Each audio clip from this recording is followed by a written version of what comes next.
So మధ్యలో ఏంటి advocate అవ్వాలనుకున్నారు, advocate అయ్యారు, లా చదవడం ఇదంతా ఏంటి మళ్ళీ అడ్వకేటే అవ్వాలనుకున్నాను నేను ఎప్పుడు సినిమా యాక్టర్ అవ్వాలని ఎప్పుడు అనుకోలేదు. ఎందుకంటే నేను ఎప్పుడు డ్రీమ్ చేయలేదు. నాకు మొదటి నుంచి నాకు ఒక ఫీల్ ఉండేది. ఫీల్ ఏంటి అది కరెక్ట్ కూడా. Film acting is an speculation అని. You may flourish, you may not flourish. అక్కడికి వెళ్ళి why to risk your life. ఇంట్లో అంతా ఫాదర్ సర్వీస్లో ఉన్నారు. So it's a different route ఇంట్లో. సో సడన్లీ నేను father wanted me to go for service. నాకు సర్వీస్ ఇంట్రెస్ట్ లేదు. అందుకని సడన్లీ లా జాయిన్ అయిన తర్వాత సడన్గా ప్రొఫెషన్ తీసుకుందాం అనిపించింది. ఫాదర్కి చెప్తే సరే అన్నారు. అటే చదువుకున్నాను, అటే చదువుకుని అలాగే పోయి అలాగే ప్రొఫెషన్ స్టార్ట్ చేశాను. And luckily I flourished in my profession like anything. I was very busy advocate in high court bar. అప్పట్లో యంగెస్ట్ అడ్వకేట్ నేను, అండ్ బిజీ అడ్వకేట్. యంగెస్ట్ అడ్వకేట్స్లో బిజీగా ఉన్న అడ్వకేట్ నేను ఒక్కడే ఆ ఏజ్ గ్రూప్లో. ఎందుకంటే యూజువల్గా హైకోర్టులో మనం జూనియర్గా జాయిన్ అయితే by the time you become busy it will be at least 15 to 20 years high court బార్లో. అలాంటిది నాకు 3 yearsలో వచ్చేసింది. Third year of my profession I was busy in high court exclusive.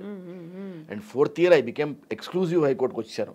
అన్నీ వదిలేసి, ట్రైబ్యునల్ వదిలేశాను, లోవర్ కోర్ట్ వదిలేశాను, అన్నీ వదిలేసి ఎక్స్క్లూజివ్గా హైకోర్టు ప్రాక్టీస్ చేశాను. సో అలాగే 88 వరకు చేశాను. ఈ మధ్యలో నాకు 85లో తెనాలి రామకృష్ణ ఈ వస్తూ ప్యారల్గా టెలివిజన్ చేశాను, ప్యారల్గా స్టేజ్ చేశాను. నేను చదువుకుంటూ కూడా all through my education also and అడ్వకేట్గా ఉండి కూడా నేను థియేటర్ చేస్తూ వస్తున్నాను, టెలివిజన్ చేస్తూ వస్తున్నాను ప్యారలర్గా. సో ఆ విధంగా కూడా నేను హైకోర్టు బార్ అండ్ బెంచ్లో కూడా I was popular. Artist glory ఎప్పుడు ఉంది నాకు మొదటి నుంచి. ఆ గ్లామర్ నాకు కంటిన్యూ అవుతూనే ఉంటుంది. And that help me in my profession also. నాకు లా ప్రొఫెషన్లో కూడా చాలా హెల్ప్ చేసింది నాకు. To become near to bench. Everybody use to identify me కదా. Identity works. And if you have an identity, కోర్టులో మిమ్మల్ని గుర్తుపడతారు. ఇఫ్ యూఆర్ డూయింగ్ వెల్, ప్రాక్టీస్లో ఇఫ్ యూఆర్ డూయింగ్ వెల్, ఆటోమేటిక్గా సాఫ్ట్ కార్నర్ వస్తుంది. వస్తుంది కదా. ఐడెంటిటీ అసలు మనకు హైకోర్టులో ఐడెంటిటీ రావడానికి 10 ఏళ్ళు పడుతుంది. అలాంటిది నేను కాలు పెట్టగానే ఐడెంటిటీ వచ్చింది. సో ఐడెంటిటీ ఈజీగా వచ్చేసింది. Then I did better. కోర్టులో ప్రాక్టీస్ బాగా చేస్తుండేసరికి ఆటోమేటిక్గా సాఫ్ట్ కార్నర్ వచ్చింది. So they started encouraging me. So that way I picked up my practice like anything. But ఎందుకు దాన్ని వదిలేస్తారు? ఏది తెనాలి రామకృష్ణతో వదిలేయాల్సి వచ్చింది. బికాస్ తెనాలి రామకృష్ణతో I become so busy. Almost morning 6:30కి 6:30కి ఇంటి నుంచి వెళ్ళిపోతే తెల్లవారుజామునే 3:30కి వచ్చేవాడిని. మళ్ళీ 5:36కి వెళ్ళిపోయేవాడు ఇంటికి నుంచి. సో 2-3 hours పడుకోవడానికి వచ్చేవాడు ఇంటికి. అలాగ 10 దాదాపు 10 years చేశాను ప్రాక్టీస్. అట్లా 7 years చేశాను. అంత బిజీ షెడ్యూల్స్లో కూడా. అంత బిజీ షెడ్యూల్స్లో కోర్టుకి ఎక్కడికి వెళ్తాను నేను? కానీ almost 20 days to 22 days I was in sets. On sets ఉండేవాడిని నేను. మిగతా టైంలో డబ్బింగ్ లెవెల్ చెప్పుకుంటుండేవాడిని. ఎక్కడ ఇప్పుడు వెళ్ళాను కోర్టుకి. అక్కడికి గ్యాప్లో ఎప్పుడన్నా ఉంటే 10 రోజులు గ్యాప్ ఉన్నా, 4 రోజులు గ్యాప్ ఉన్నా కోర్టుకి వెళ్ళేవాడిని. అని కోర్టులో అన్ని డిస్మిస్ అవ్వడం మొదలెట్టాయి. ఎక్స్ పార్టీలు డిస్మిస్ అవుతున్నాయి. Then I said I have to take a decision అనుకుని అప్పుడు మిసెస్తో డిస్కస్ చేసి, ఇంట్లో డిస్కస్ చేసి, అప్పుడు పీక్ స్టార్డమ్స్ కదమ్మా. I was a super star.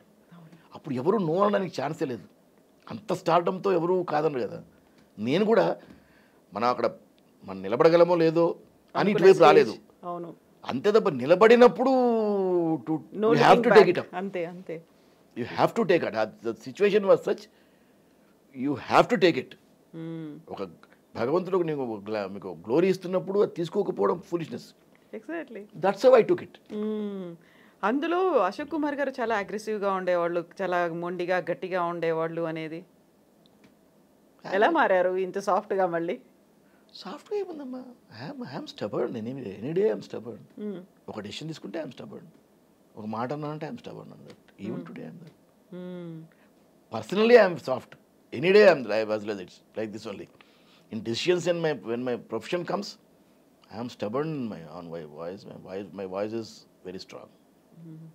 ఒక మెగా ప్రాజెక్టు, వెరీ ఫస్ట్ రీజనల్లో అంటే మనకు దూరదర్శన్కి సంబంధించి తెలుగు సీరియల్ ఆ కాలంలో రామాయణ అనేది ఉత్తరాది నాటు ఓవరాల్గా నేషనల్ వైడ్గా అది ఉంటే తెనాలి రామకృష్ణ అంత పెద్ద ప్రాజెక్ట్, అందులో మీరే లీడ్ రోల్, మీరే తెనాలి రామకృష్ణ రోల్ ప్లే చేస్తున్నారు అంటే ఎలా వచ్చింది ఆ ఆపర్చునిటీ, ఎలా యాక్సెప్ట్ చేశారు ఇమ్మీడియట్గా?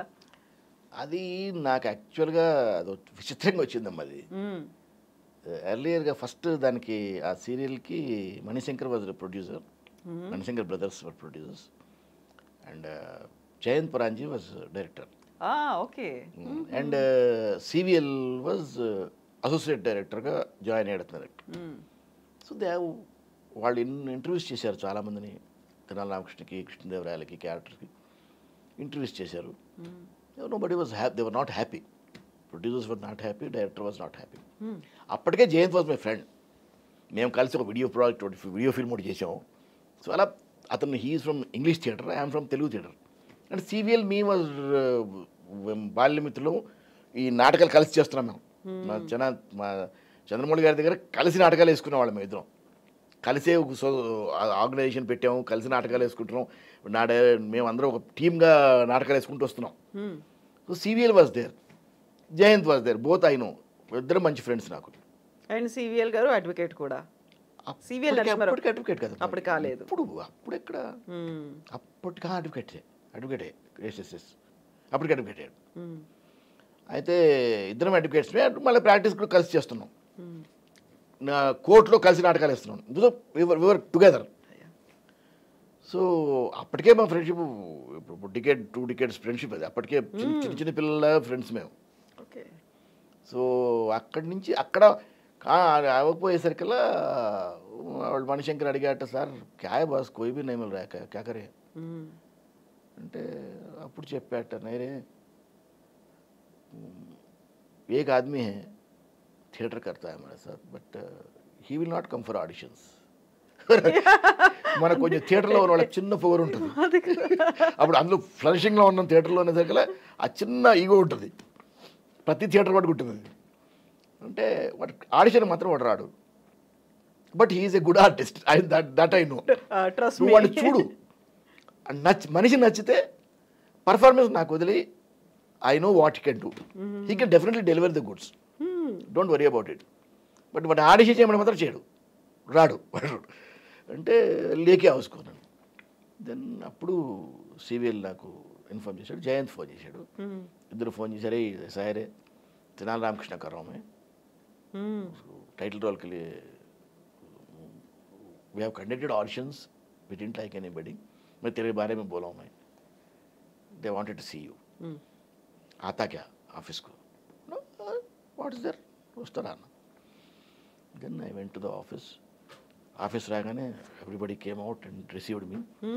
వెళ్ళి ఇక్కడి నుంచి లోపలికి ఛాంబర్ వెళ్ళే లోపు మణిశంకర్ వాళ్ళు, Jayant we got our hero అనేసరికి వెరీ గుడ్ అన్నారు. Yeah he looks like that, no we got our hero అని చెప్పి ఇమీడియట్ చెప్పేశారు. ఇమీడియట్గా I signed the agreement, took the advance and came.